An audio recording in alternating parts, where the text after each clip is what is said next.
Welcome back to Just Chattin. And this is the series of videos we do every Thursday and Sunday evening just for the fun of it. So, before we get started today, I want to do a little public service announcement. Now, this is primarily for our U.S. viewers. And I should mention that I got turned on to this issue by the Royal Grift. I will make a link to her video in which she describes this issue in more detail. But a U.S. Congressman, Greg Steube, I looked it up, by the way, that is the proper pronunciation of his name, Greg Steube, has proposed legislation that he is calling the SPARE Act. And the purpose of this legislation is to promote the fair and equal enforcement of U.S. visa laws. So, if you happen to be in the Sarasota, Port Charlotte area of Florida, that area along the Gulf Coast, you're in his congressional district, show him some love. Anywhere else in the country, hey, I've got his contact information. So that's posted below. Write him an email of support. Furthermore, you have your own congresspeople. Send an email. Let them know you support this legislation. And it's not just because we have a sock puppet in our country actively promoting the use of illegal drugs. Let's not forget the fact that this sock puppet goes out on national television saying, well, it cleared my windscreen.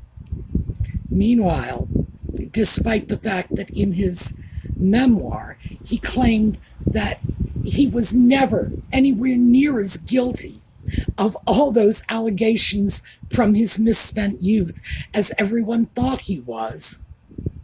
We see for ourselves, nothing has changed. This man is still actively involved in illegal drug use. So, we have to ask ourselves, do we want someone like this in our country? Well, even removing it from the sock puppet, fair and equitable enforcement of U.S. law should be, that should be our baseline.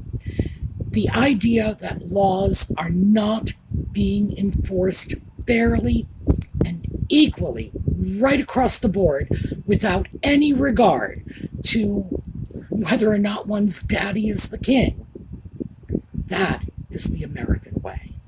So, just quick throwing this out to you, call to action if you will, but it will only take 5 minutes to write an email. And remember, this is all any of us have ever been asking for, is fair treatment, but turning away the notion of special privileges for these two. So, that's for our American viewers. For our overseas viewers, please never underestimate the value of your emails to American politicians. Our politicians run for re-election on regular cycles, 2 years, 4 years, 6 years. And ordinarily, even when they are in local office, they can use international goodwill. It is political capital for them, and it's valuable. So don't think they will ignore you if you write them an email too. So there you go. Just a quick public service announcement in the interest of keeping our country illegal drug free. All right, now we're going to get on to the main point of the video when we come back.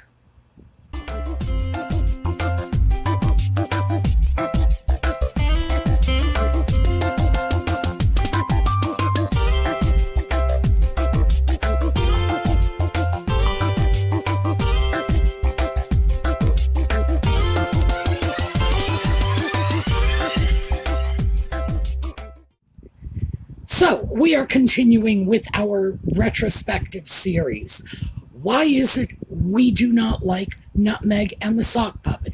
What is it that brought us to this point? Because this has been building for years. Many years for some of us, a few for others. I'm one of the newcomers. As I've said this many times, I didn't even know where Nutmeg came from until she crash landed in Montecito. The fact is that we have had a long time to look at these issues, but more and more people are joining the cause, and many of them simply don't have the same background. So this is partially a catch-up for them, and for those of us who have been dealing with this for a while, we can always use a refresher course. Why? Because these two never stop acting up. And eventually it's like our cup runneth over. We have so many grievances that we can't help but forget a few of them along the way, just because of the sheer volume. So, when we left off last week, we were talking about the royal wedding, that sideshow of basically A-list celebrities going to Nutmeg's wedding in the absence of her own family and any childhood friends, anything like that. No. Nothing but A-listers. And now we are looking at Nutmeg and the Sock Puppet post-matrimony. So many of us will remember from the engagement interview that Nutmeg was going to hit the ground running. And a lot of us walked away with the impression that that was basically Nutmeg's way of putting the British royal family on notice, that she was going to come in, shake things up, do things in her Southern California way, etc., etc. Didn't quite work out for her, did it? But hit the ground running apparently really didn't mean doing a great deal of work. So let's just take a look at some figures. Now, what I have here is 2018 ranking of the royal family by total number of engagements. Charles, Anne. Now, that's no surprise to any of us. Anne and Charles are usually in the top three, even in the late Queen's lifetime. Prince Edward coming in at 3. Prince Andrew, the dark horse, coming in at number 4. Queen Elizabeth coming in at number 5. The Queen's health was failing. Sophie, Countess of Wessex. 7. Duke of Gloucester. The Duke of Gloucester is number 31 in the line of succession. He is a man who in 2018, and that's when these figures are from, was in his early 70s. Then Camilla, Duchess of Cornwall, at 9. Number 10, Prince Harry. Number 11, the Duke of Kent. He is 41st in the line of succession, and at this time he was in his early 80s. Okay. Number 12, Meghan, Duchess of Sussex. Now, moving forward into 2019, Charles, number 1, Anne, number 2, Edward, number 3, Queen Elizabeth is up, number 4, Andrew, Duke of York, he retired in that year, so he came in at number 5. The Duke of Cambridge, it's Prince William. The Duke of Sussex, Prince Harry, in at number 7. Duchess of Cambridge at 8. And then Duchess of Sussex at number 9. So as you can see, their notion of they were just going to come in and take over didn't mean they were going to do work. What we saw in this period, other than Nutmeg and the sock puppet, frankly, tossing out all of their brilliant plans for how they were going to change the face of the monarchy, la la la la la, bring new life in, attract younger people. Turns out it didn't include hard work. What we also saw during this period was whenever Nutmeg was going out in public, it was all about her. This is the point at which people began counting the number of times she was saying I and me in any of the speeches she would give. She gave speeches talking about that soap commercial when she was 11 years old, and that entire narrative has been debunked so many times. I'm not even going to bother to go into it here. It's just, it was nowhere near the feminist triumph she pretends it is. And then, of course, she was talking about how she worked her way through college. Meanwhile, her father was ponying up receipts showing that he paid for everything, and that she just basically made the whole narrative up out of whole cloth. And this is when we started to see the disconnects. This is when Quora started posting stories about Nutmeg having been a yacht girl, started posting stories whenever she would come out with one of these speeches. You would see it in social media. People saying, no, wait, here's a quote from her blog, The Tig, showing it was very different. We started to see the disconnects. We started to see the breaks in the narrative. She was telling one story, and it was contradicting known facts as well as information she herself had put out there. Meanwhile, unbeknownst to most of us, she was actively contributing to Finding Freedom. By the way, if you go to Finding Freedom on Wikipedia, not that I'm suggesting that Wikipedia is your go-to resource for research, but still, if you go to Wikipedia and check their entry for Finding Freedom, it says that the Duchess, that's how they put it, the Duchess contributed. So, yes, it's very open now. They lied repeatedly about it. Nutmeg lied about it. She even lied to a court about it, subsequently, of course, having to issue an apology, saying that she forgot. I don't know. You know, whenever I contribute to my biographies, it just slips my mind.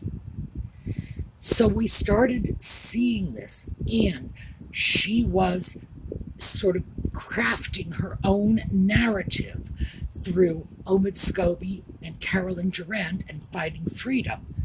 And additionally, as we now know from the Netflix docudrama, she and the sock puppet were also actively filming with an eye toward creating their own commercially saleable narrative.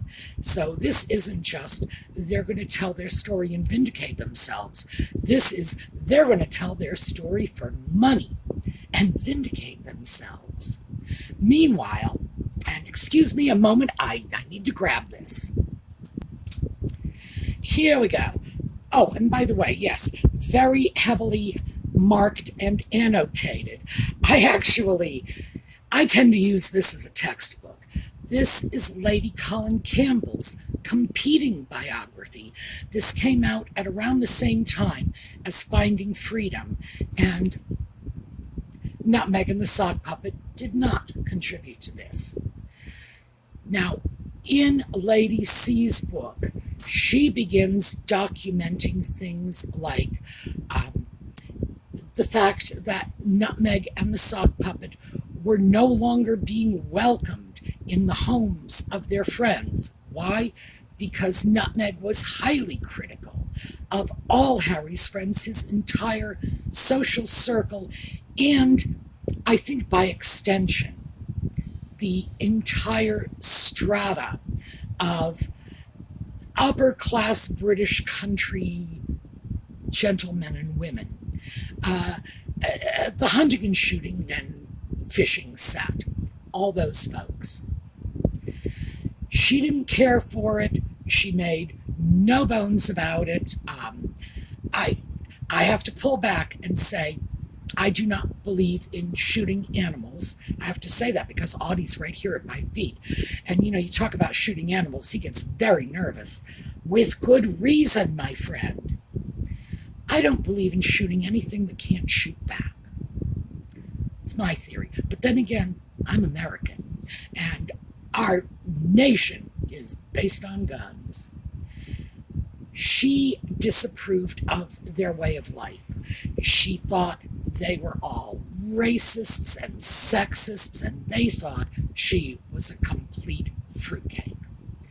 So she was alienating the sock puppet from his environment, alienating herself from the environment, and it wasn't just her overt criticism of them and their way of life and everything they stood for and yada, yada, yada, and I don't know. I suppose if you caught me on a bad day, I would probably be more than happy to drag out a few episodes in British history and complain about their way of life too. But this was very personal. She was personally attacking people when she didn't like their jokes or she felt their comments were inappropriate.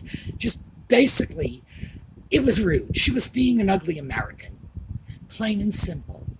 Also, when they were going to parties, and this is one of the things that Lady C documents heavily, she and the sock puppet would completely disregard the seating plans for dinner and decide they were going to sit next to each other. And that is not done in formal dinner parties, but it just shows that despite the fact that Nutmeg did eventually make it to the rank of Duchess, you could take the trash out of the trailer, but you can't take the trailer out of the trash. She really had no sense of propriety in terms of how this works. Dinner parties have a long and delicate history in which the host or hostess, generally it's the hostess, takes great care in seating people so that everyone at the dinner party has a maximum experience, so that you are sitting next to people with whom you would have a good time speaking, with whom you could share perhaps some common backgrounds, but still you're different enough so that you'll be interesting to one another. It is considered a fine, fine art in the upper echelons of society, not just in the UK, but in the US as well. It's just, this is worldwide. This is just what is done in a stratosphere that Nutmeg would love to become accustomed to. It was becoming problematic. They were changing the seating plans. When that happens, you have to rearrange everybody on the fly, and it could have taken hours to arrange the seating the first time out. Be that as it may, that wasn't the only serious faux pas. They were pawing each other in public. And the absolute truth is that is unacceptable behavior anywhere except, behind the bleachers at a high school football game. This is not okay. Most people past a certain age simply stop behaving like this. You're no longer a hormonal teenager, so you're no longer just, grabbing at one another. But this was going on to the point where apparently people were being made very uncomfortable around them. What? Public displays of affection make people very uncomfortable. Yes, they do.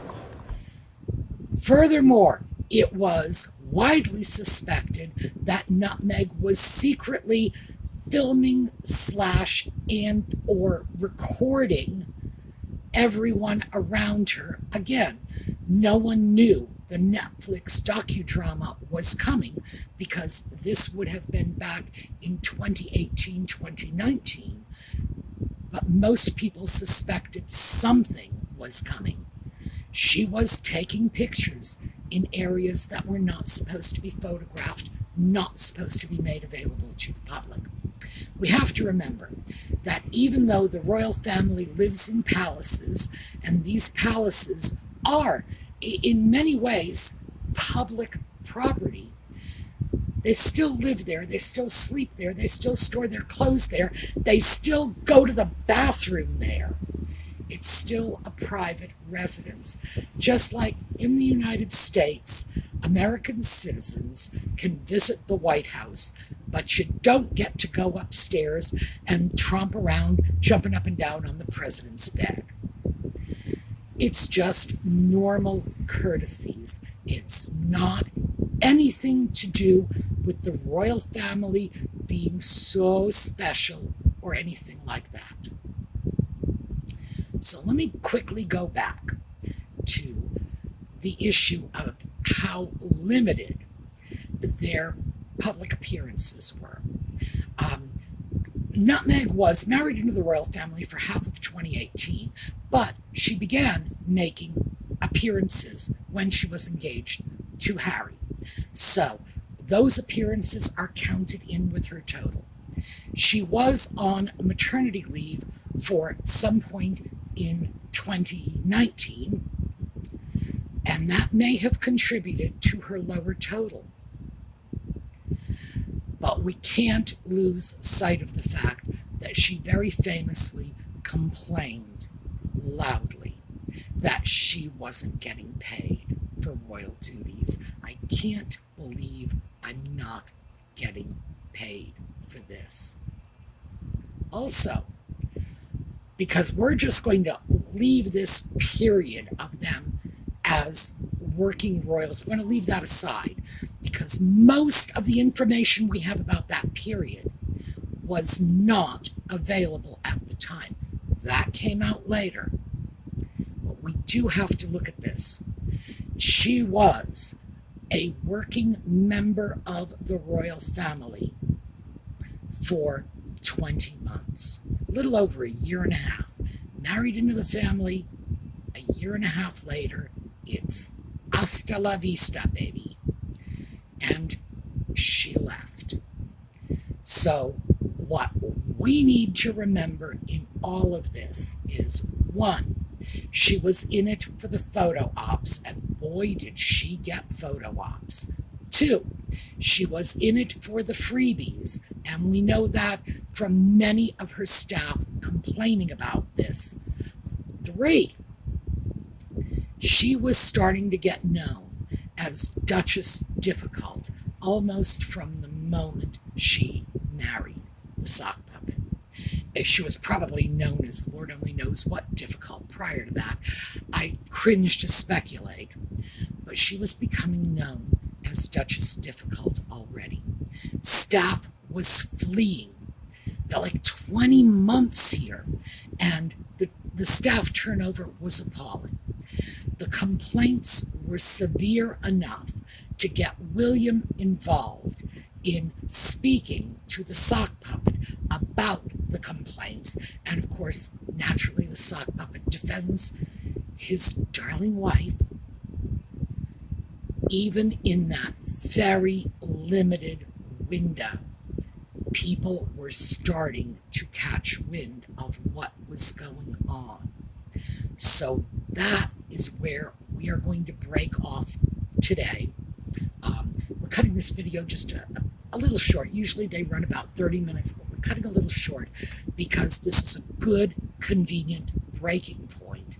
And it's important that we remember that as soon as she got what she wanted, which was that Duchess title, she started packing her bags and planning her exit, as we will subsequently learn. So, that is what I have for you today. We will come back Sunday evening. As I said, I'm going to finish this until we get up to the present time. Remember, those of you in the U.S. and overseas, we have a congressman who is trying to hold the sock puppet's feet to the fire in an appropriate and legal way. And we should support this. Equal enforcement of the law. Any law should be everyone's business and everyone's goal. So, shoot him an email. Show him some love. All right. I will see the rest of you who follow my weekend videos over the weekend. We're going to take a look at a slideshow on the way out. And in the meantime, have a terrific day.